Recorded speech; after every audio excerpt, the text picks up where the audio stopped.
c'est une coagulopathie congénitale chronique. Elle touche surtout le garçon parce que transmission liée au chromosome X. Il y a un déficit en facteur de la coagulation, le facteur 8 pour l'hémophilie A et le facteur 9 pour l'hémophilie B. L'hémophilie A, bien sûr, elle représente 85% de la population générale. Comment on fait le diagnostic? Pour faire le diagnostic, il faut commencer par un interrogatoire. On pense à l'hémophilie devant des antécédents familiaux. Il faut toujours demander, faire une recherche des antécédents familiaux de maladies hémorragiques. On va voir si le saignement, c'est des saignements précoces chez surtout le garçon. Mais on a quelques cas d'hémophilie féminine, mais c'est surtout le garçon.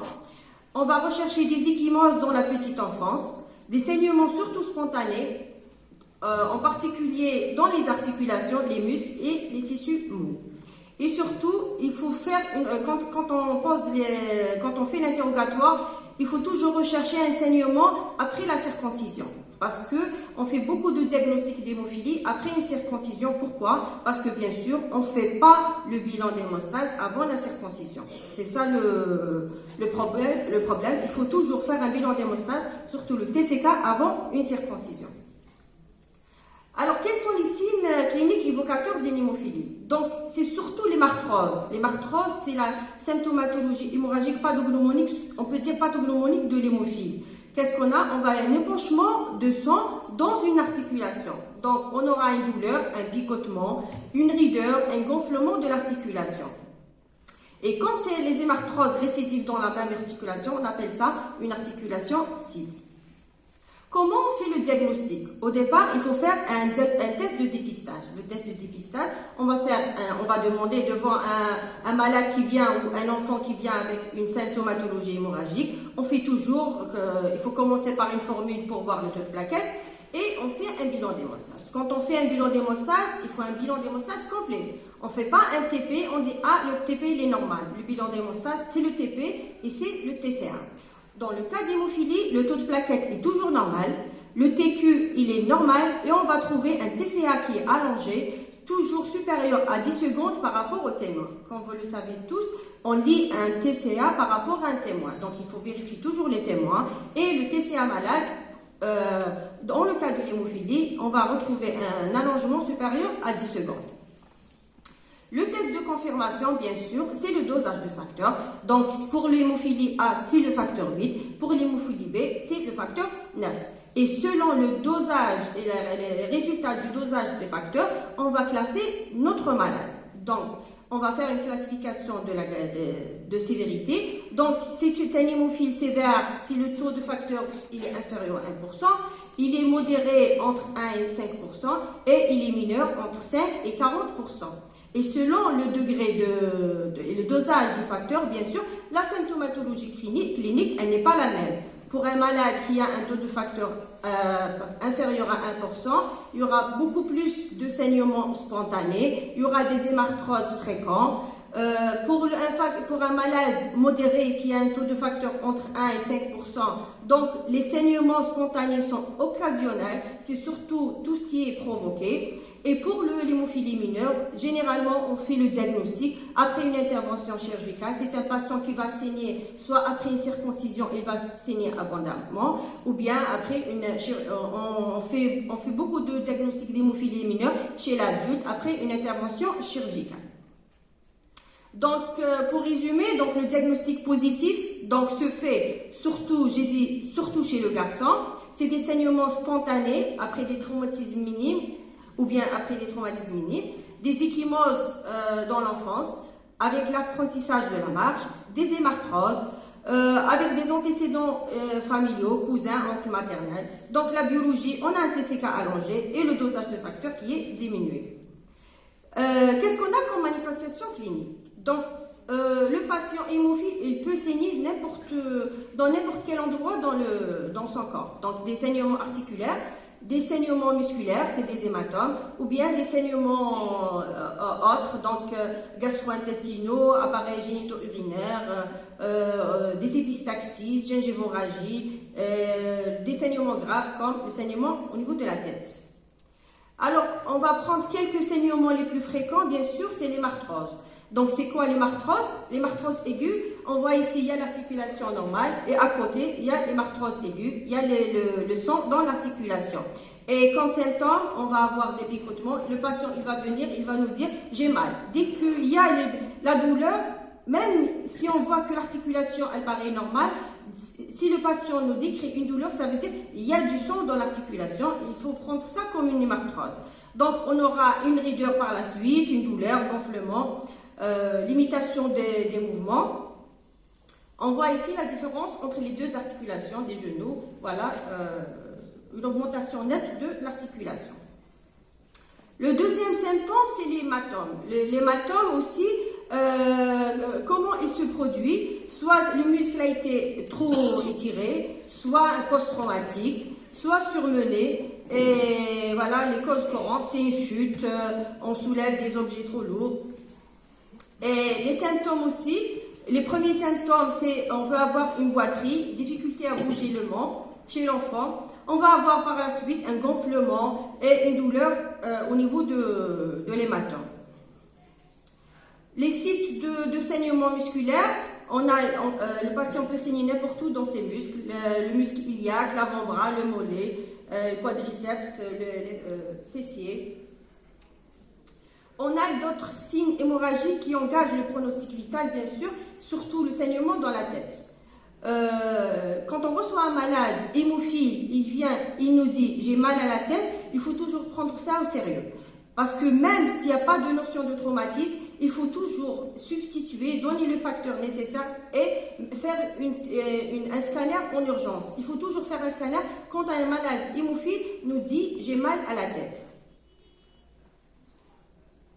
Pour les complications, le patient fait beaucoup.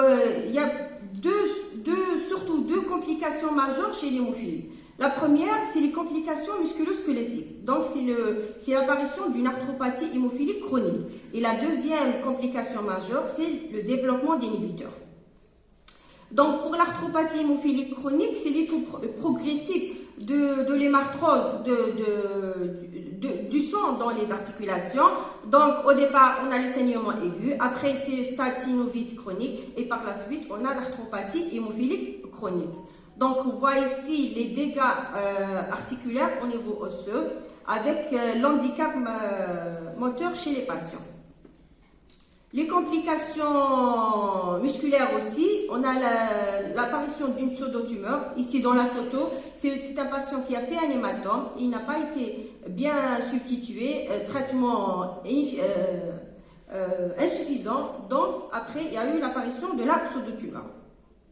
La deuxième complication majeure, c'est le développement d'inhibiteurs. C'est des anticorps qui neutralisent les facteurs de la coagulation. Donc, patient qui n'a pas de facteur, il y a un déficit en facteur, on va lui donner des facteurs de la coagulation et le corps du patient, il va développer des anticorps contre les facteurs de la coagulation. Donc, les inhibiteurs, surtout c'est chez l'hémophile A, l'hémophile B, c'est rare d'avoir des inhibiteurs. Donc, comment on suspecte la présence d'inhibiteurs? Donc, si on met, le patient vient pour un saignement, une hémarthrose, un hématome, et on met le facteur et on voit qu'il n'y a pas d'amélioration clinique, il faut toujours suspecter l'apparition d'inhibiteurs.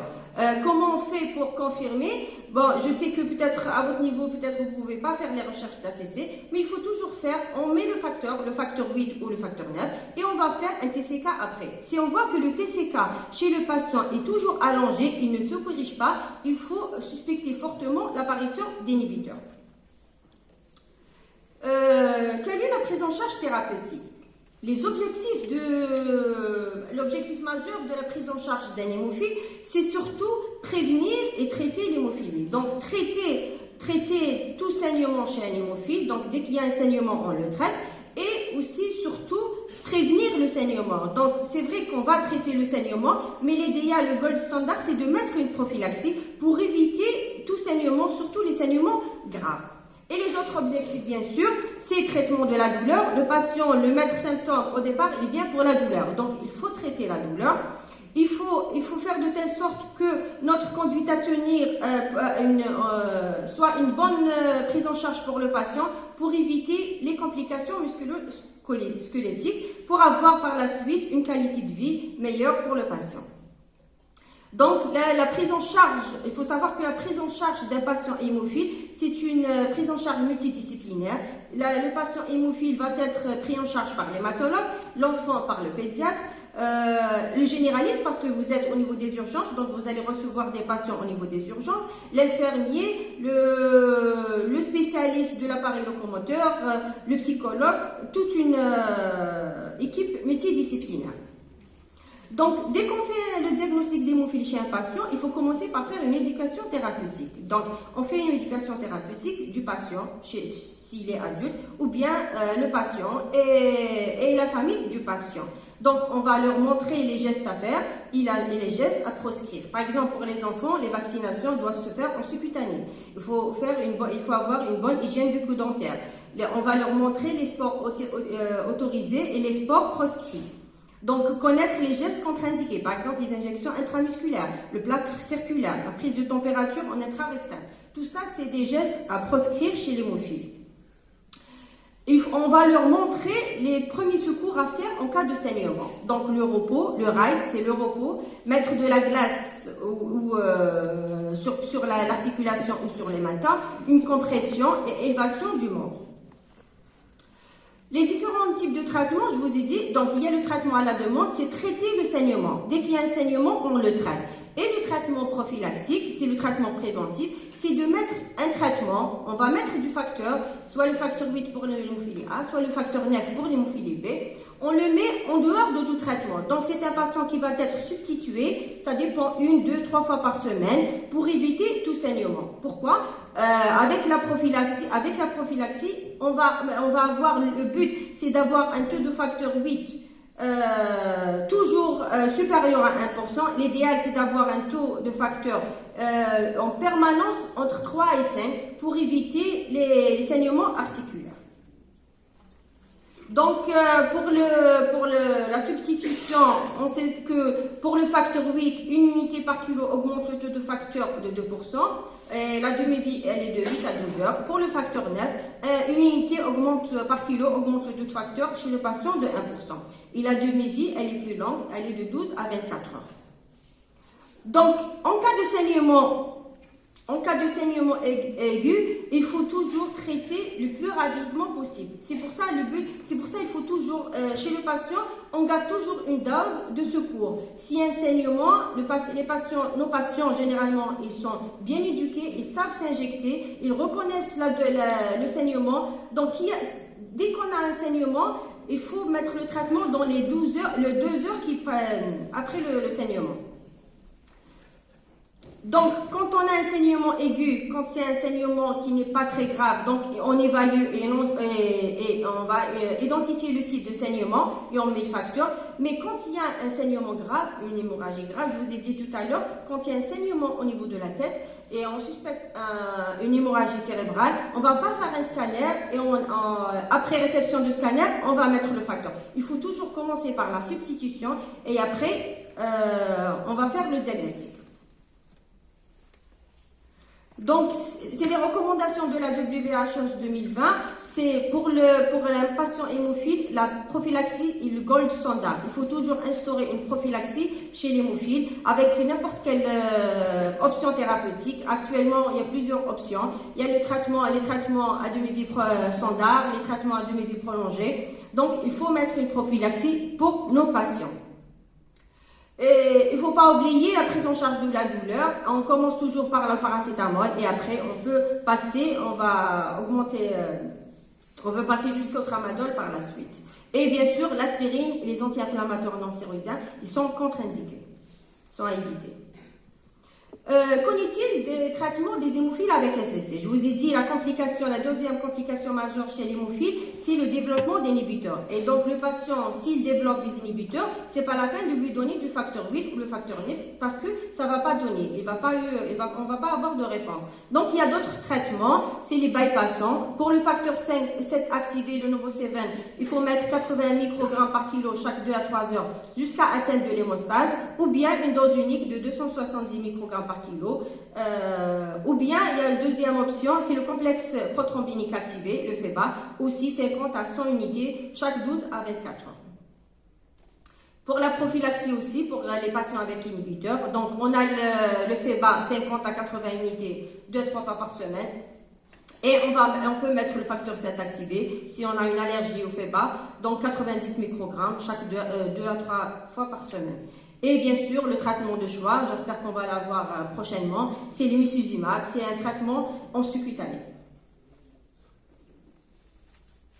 Et aussi, il y a un autre traitement pour les malades qui développent des inhibiteurs. C'est l'ITI ou bien l'induction d'une tolérance immune. Qu'est-ce qu'on va faire? On va mettre du facteur 8, on va donner aux malades un schéma à base de facteur 8 ou facteur 9 selon le type d'hémophilie. Et pour induire une tolérance immune. Et donc, avec le facteur 8, on va permettre au système immunitaire d'accepter les facteurs de la coagulation manquante et d'arrêter la production d'anticorps. Donc, comment on définit un succès de l'ETI? Un type d'inhibiteur qui va être négatif, le taux de récupération normal.